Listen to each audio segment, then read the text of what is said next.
नमस्कार, मैं दीपक शर्मा और मेरे इस YouTube मंच पर आपका स्वागत है। तो दोस्तों, आते आते 6th फेज भी आ गया, छठा दौर भी आ गया, सेकंड लास्ट दौर भी आज खत्म हो गया। पोलिंग हो गई, मतदान हो गया और यूं कहें तो 403 में से 349 सीट, ऑलमोस्ट 350 सीट पर फैसला हो चुका है, ईवीएम में बंद हो चुका है और सिर्फ 54 सीट बची हैं, 7th राउंड बचा है। और आप जानना चाह रहे होंगे कि सीट वाइज एनालिसिस क्या है, कौन आगे, अखिलेश क्या वाकई जीत रहे हैं और क्या योगी बाउंस बैक कर रहे हैं, योगी, मोदी और अमित शाह इन स्लॉग ओवर्स में बाउंस बैक कर रहे हैं इस मुकाबले में, क्या आप जानना चाह रहे होंगे। और आपके सारे सवालों का जवाब आज मैं लेके आया हूं, परफेक्ट एनालिसिस, तथ्यों के साथ, ग्राउंड रिपोर्ट के साथ। लेकिन एक चीज़ का उल्लेख मैं आज करना ज़रूर चाहूँगा।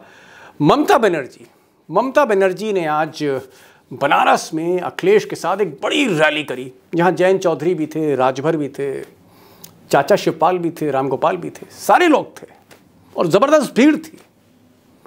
और उस भीड़ में जो आज कहते हैं ना कोट ऑफ द डे, वो आज ममता बनर्जी ने वहां पर बनारस में गंगा किनारे से कहा, खेला हो पे। सुनिए पहले कि खेला होगा, खेलेंगे, बीजेपी के साथ खेला और जो जो आप लोगों का खिलाफ रहते हैं उसका विरुद्ध में खेला होगा। खेला मैंने भी लास्ट टाइम एक चुनाव किया था, तो अभी यही टाइम में हमको चुनाव करने पड़ता है। लास्ट टाइम खेला होवे, बंगाल में बीजेपी को हरा दिया, आप भी आपका चुनाव में खेला होगा। अब दोस्तों, ममता बनर्जी कह रही हैं खेला होवे और हिंदी में कहती हैं खेला होगा। सवाल यह है कि अब तो बस चंद दिन बचे हैं, 10 मार्च को मशीनें खुल जाएंगी, 2 घंटे में नतीजा क्लियर हो जाएगा कि ये ट्रॉफी सेमीफाइनल के देश की अखिलेश के हाथ में जा रही है या योगी जी के हाथ में। लेकिन इस 6th फेज के बारे में जो आज मैं डाइसेक्ट करने जा रहा हूं, पहले मैं बताना चाहूंगा आपको कि ये योगी की बेल्ट है, ये गोरक्ष मंदिर की बेल्ट है, जिसके चारों तरफ देवरिया है, बलिया है, कुशीनगर है, फिर आप सिद्धार्थ नगर और महाराजगंज देख लीजिए, बस्ती देख लीजिए, बलरामपुर देख लीजिए। पहचान इसकी जो है वो योगी से होती है। और अगर हम देखें मैदान में बीजेपी और समाजवादी पार्टी की तरफ से, तो 2 जोड़ियां थीं। एक जोड़ी योगी और संजय निषाद की और एक जोड़ी जो यहाँ पर एक्टिव है वो अखिलेश और ओम प्रकाश राजभर की। ये 4 लोग मूलतः हैं इसमें। अब राजभर के साथ अखिलेश की ट्यूनिंग बहुत अच्छी है, राजभर वोट भी इस बेल्ट में है। लेकिन योगी और संजय निषाद की जो जोड़ी है, मैंने कल भी आपको बताया था, 36 का आंकड़ा है। योगी जी संजय निषाद से बात नहीं कर सकते, यानी ये जो जोड़ी है इसमें दरार है और इस दरार का असर दिख रहा है इस बेल्ट में। जो ग्राउंड रिपोर्ट्स मेरे पास आ रही हैं, तमाम संवाददाताओं से जो मेरी आज बात हुई है, अखबारों के संपादक से बात हुई है, जो फील्ड रिपोर्टर्स हैं उनसे बात हुई है, उनका ये कहना है कि कहीं ना कहीं निषादों में नाराज़गी दिखी और निषाद जो यहाँ हर गली गांव में हैं, और मैंने पहले भी इस चीज़ को अंडरलाइन किया था कि इस गोरखपुर बेल्ट में निषाद भारी संख्या में। लेकिन योगी जी का क्योंकि संजय निषाद से मसला है, 36 का आंकड़ा है, तो एक भारी डेंट योगी और निषादों की नाराज़गी की वजह से यहाँ देखने को आज मिली। एक और चीज़, एक नया ट्रेंड यहाँ देखने को मिला कि कहीं ना कहीं योगी जी को, अब मैं पूरी तरह से आरोपित नहीं कर सकता हूँ, लेकिन जो बात सामने आ रही है वो ये आ रही है कि बहुत से निर्वाचन क्षेत्र में, कंस्टिट्यूएंसीज में यादव, मुस्लिम और कुछ ओबीसी जो समाजवादी पार्टी के साथ जा रहे थे, भारी संख्या में, भारी तादाद में वोटर लिस्ट से नाम काटे गए। 4-5 उम्मीदवारों से मेरी फ़ोन पर बात हुई, सब मैं नहीं सुना सकता, लेकिन एक इम्पॉर्टेंट आवाज़ मैं आपको सुनाता हूँ। ये चिल्लू पार के विनय शंकर तिवारी, जी हां, तिवारी वर्सेस योगी आदित्यनाथ, वो जो जंग चली आ रही है 25-30 सालों से, विनय शंकर तिवारी, उनका भी ये कहना है कि उनके हजारों जो समर्थक हैं उनके वोट लिस्ट से गायब हैं, उनके नाम लिस्ट से गायब है। सुनिए। हाँ, इन्होंने हर बूथ से यादव और मुसलमान बिरादरी के 100 से 50 वोट हर बूथ से कम कर दिया है जी। कहीं कहीं ये संख्या 250 से 300 भी, जो बड़े गांव हैं यादवों के, वहाँ 250-300 भी है। और किस आधार पे काटा है? यादव और मुसलमान गांव एकदम वोटर लिस्ट में नाम ही नहीं डाला है, कोई आधार कौन सा है? तो ओवरऑल कंस्टिट्यूएंसी पे क्या फर्क पड़ रहा है? ओवरऑल कंस्टिट्यूएंसी में 20 से 25 हजार वोट उन्होंने कम किए हैं। तो ये सिर्फ चिल्लू पार में है या बाकी जगह भी इस तरह का हो सकता है?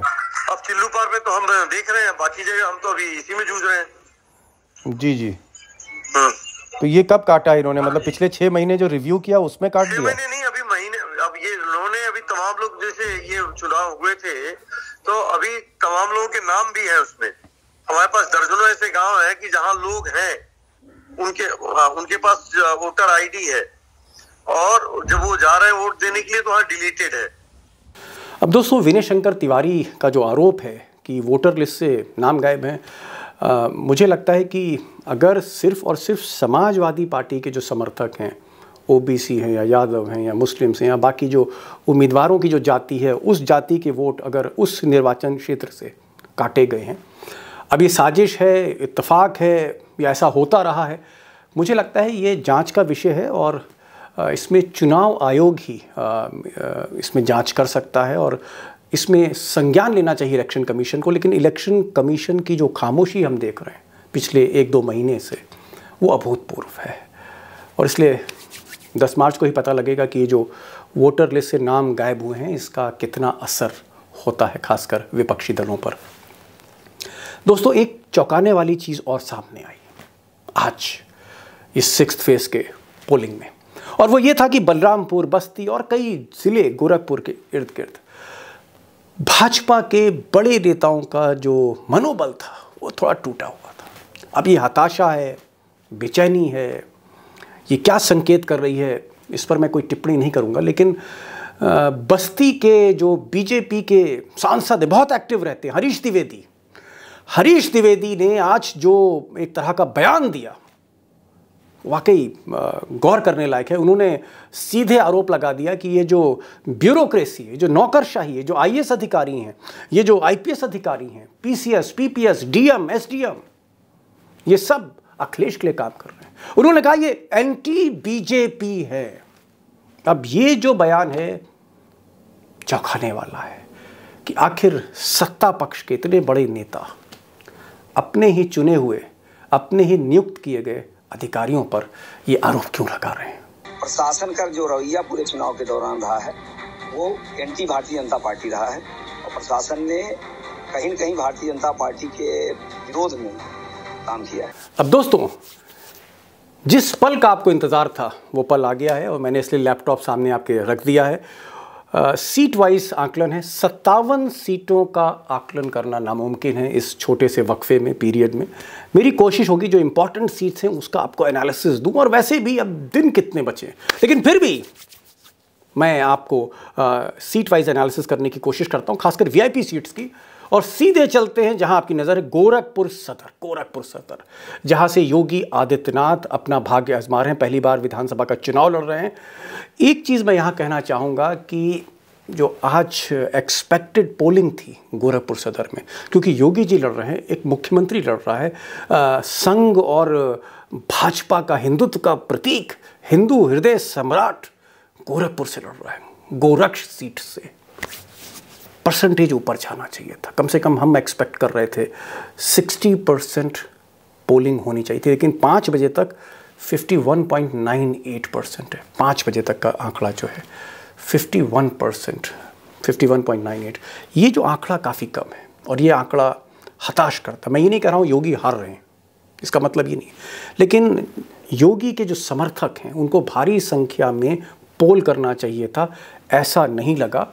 और कहीं ना कहीं ये जो एडवांटेज है वो शुभावती शुक्ला के साथ है, जो विधवा हैं और जो पिछले कई दिनों से उनका जो कैंपेन था, और खासकर अखिलेश जब शुभावती शुक्ला को रथ पर लेके चले थे और जिस तरह गोरखपुर की भीड़ टूटी, वो जो ऐतिहासिक रथ यात्रा हुई, वो कहीं ना कहीं उसने योगी जी के खेमे में खलबली तो पैदा करी। लेकिन एक चीज़ सच्चाई से ये भी कहूँगा कि शुभावती शुक्ला विधवा हैं और संसाधनों के मामले में, इंफ्रास्ट्रक्चर के मामले में, जो पोलिंग इंफ्रास्ट्रक्चर होना चाहिए, बहुत कमज़ोर कैंडिडेट मुझे लगी।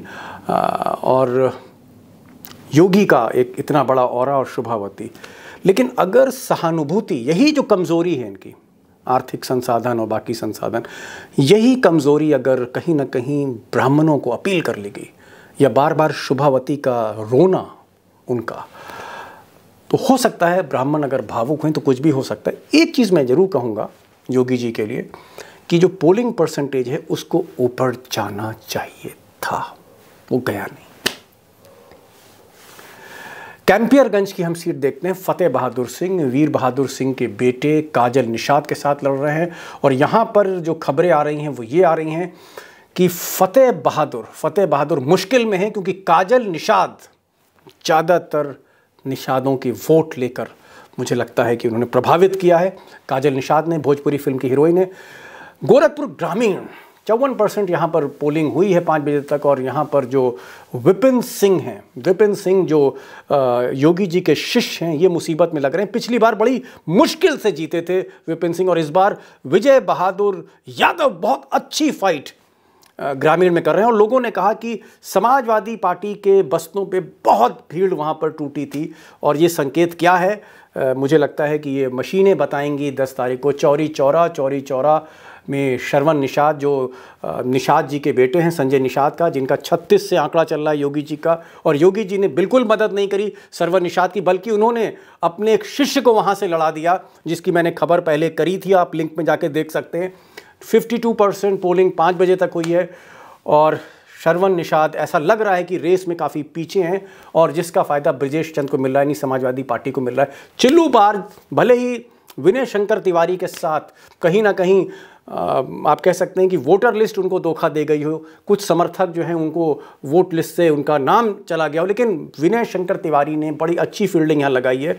ब्राह्मण यहाँ निर्णायक हैं, दलितों में उनकी अच्छी पैठ है, और जो बसपा का जो उम्मीदवार है राजेंद्र पहलवान सिंह, वो बहुत अच्छी फाइट कर रहे हैं। और राजेश त्रिपाठी लहर में भी विनय तिवारी से हारे थे। ये एक बड़ा जो कह सकता हूँ हाईलाइट है कि जो उम्मीदवार भाजपा की लहर में नहीं जीत पाया, वो इस बार कितना अच्छा है। तो चिल्लू पार कहीं ना कहीं एज है समाजवादी पार्टी को। कुशीनगर चलते हैं, और कुशीनगर की एक सीट है तमकुहीराज, जहां से अजय कुमार लल्लू हैं, और अजय कुमार लल्लू कांग्रेस के चीफ हैं उत्तर प्रदेश के, प्रियंका गांधी के दाहिने हाथ माने जाते हैं। लेकिन यहाँ पर समाजवादी पार्टी के उदय नारायण अच्छा कर रहे हैं, डॉक्टर असीम कुमार भाजपा के अच्छा कर रहे हैं। त्रिकोणीय मुकाबला है, अजय कुमार जीतते हैं या समाजवादी पार्टी जीतती है, नहीं कुछ कह सकता। फाजिल नगर की हम बात करते हैं, और ये सीट बहुत इंपॉर्टेंट है, क्योंकि यहाँ पर स्वामी प्रसाद मौर्य, जी हाँ स्वामी प्रसाद मौर्य, जिन्होंने बीजेपी छोड़ी तो सारे के सारे बड़े ओबीसी नेता उनके साथ आ गए साइकिल पर, और स्वामी प्रसाद मौर्य से हर वक्त कहीं ना कहीं बदले की भावना का खेल खेला गया। पहले उन पर मुकदमा लिखाया गया, उसके बाद 3 दिन पहले उनके काफिले पर अटैक हुआ, उनकी बेटी जो हैं उनको जो है संघमित्रा मौर्य, उनको कहीं ना कहीं फप्तियाँ कसी गईं, और उसके बाद कल उनके बेटे को थाने पर बैठाया गया, स्वामी प्रसाद मौर्य का। तो मौर्य के अंदर जो मौर्य बिरादरी है, उसने इस चीज़ को दिल भर लिया है कि हमारे नेता के साथ ये सलूक। तो एक कह सकते हैं एम्पैथी फैक्टर, सहानुभूति कहीं ना कहीं स्वामी प्रसाद मौर्य के साथ है। और सुरेंद्र कुशवाहा जो अच्छा लड़ रहे थे 5-6 दिन पहले तक बीजेपी की तरफ से, अब थोड़ा सा मुश्किल में दिखते हैं। दोस्तों मैं आपको बलिया ले चलता हूं। बलिया में दया शंकर सिंह, जी हाँ स्वाति सिंह, दया शंकर सिंह, पति पत्नी, और वो मतलब टिकट, यहाँ पर टिकट को लेकर लड़ाई हुई, जिसमें स्वाति सिंह को टिकट नहीं मिला सरोजिनी नगर से, दया शंकर ने टिकट लिया। अमित शाह के बहुत करीबी हैं, धर्मेंद्र प्रधान के बहुत करीबी हैं। दया शंकर को इंपॉर्टेंस इस वजह से दी गई क्योंकि वो अपर्णा सिंह यादव उनको भाजपा में लेके आए थे और कई बड़े ऑपरेशन उन्होंने जो हैं वो अमित शाह के लिए उत्तर प्रदेश में किए। खासकर विपक्षी खेमों में उन्होंने बहुत बड़ा डेंट मारा है। लेकिन दयाशंकर पे डेंट लगने जा रहा है क्योंकि नारद राय अच्छी परफॉर्मेंस दे रहे हैं और नारद राय के समर्थकों पर आज वहाँ काफ़ी भीड़ देखी गई, खासकर उनके बस्तों पर। दयाशंकर सिंह आप कह सकते हैं कि एक मुश्किल विकेट पर है वहाँ पर। बांसडी से राम गोविंद चौधरी और ये एवरग्रीन प्लेयर हैं, सिल्वर जुबली कह सकते हैं आप, राजेंद्र कुमार हैं समाजवादी पार्टी के, हारते ही नहीं कभी, तो इनके बारे में मैं बहुत कुछ टिप्पणी नहीं करूँगा। जो लगातार आदमी जीतता चला आ रहा है, इस लहर में अगर जो समाजवादी पार्टी की जो ओबीसी का चंक इस वक्त है और ख़ासकर मुस्लिम यादव का जो समीकरण है, राम गोविंद चौधरी पर मैं कुछ कहना नहीं चाहूँगा। आप मान के चलिए कि इनको एक एज है और वैसे भी उत्तर प्रदेश में नेता विपक्ष हैं ये।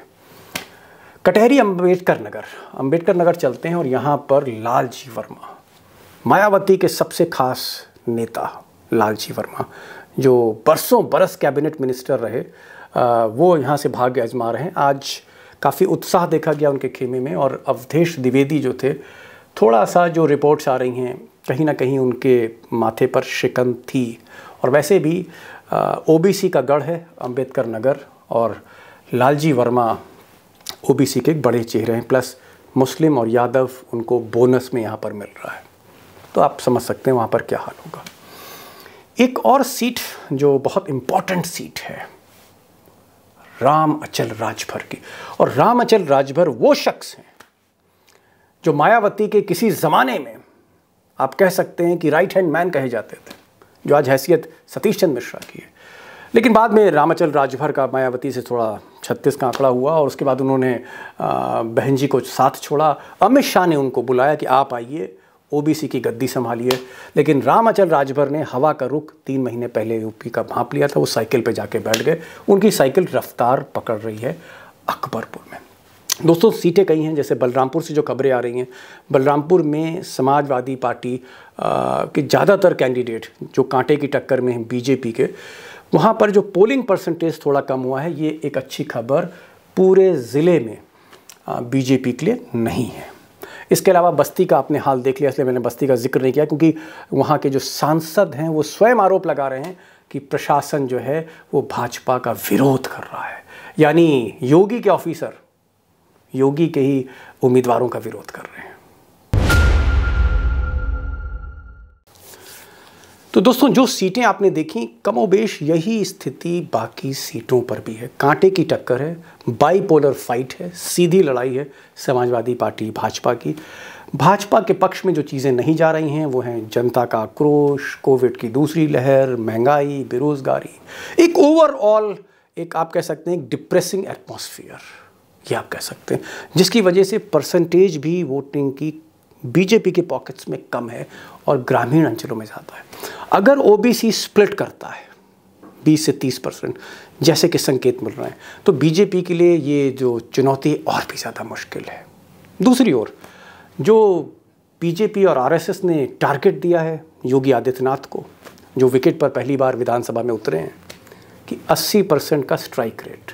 अभी 80% का स्ट्राइक रेट का मतलब है पिछली बार की तरह 57 सीटों में 46 सीटें जीते। अब इस आबो हवा में, इस माहौल में, इस बयार में ये टारगेट वाकई बहुत मुश्किल है और कोई चमत्कार ही योगी जी से ये टारगेट अचीव करा सकता है। दोस्तों, चंद दिन के बाद 7वां और आखिरी राउंड, 7वां राउंड 7 मार्च को, और ये राउंड मोदी जी का राउंड है, जहां मोदी जी के रथ के पीछे सारे बीजेपी के बड़े चेहरे, धर्मेंद्र प्रधान हो, राजनाथ सिंह हो, नितिन गडकरी हो, अमित शाह, चाणक्य हो, सब के सब इस वक्त स्थापित हो चुके हैं वाराणसी में, और ये राउंड देखने लायक होगा। लेकिन मैंने पहले भी कहा 350 सीटों का हिसाब हो चुका है। अब ये जो सीटें हैं, 54 सीटें जो बची हैं, उसकी जीत हार के बहुत ज़्यादा मायने नहीं हैं, वो सिर्फ एक लीड दे सकते हैं आपको, आपकी जीत को। तो बहरहाल आज इतना ही, और ये वीडियो आपको कैसा लगा इसका कमेंट्स आप ज़रूर दीजिएगा। समय कह रहा है नमस्कार करने के लिए। नमस्कार।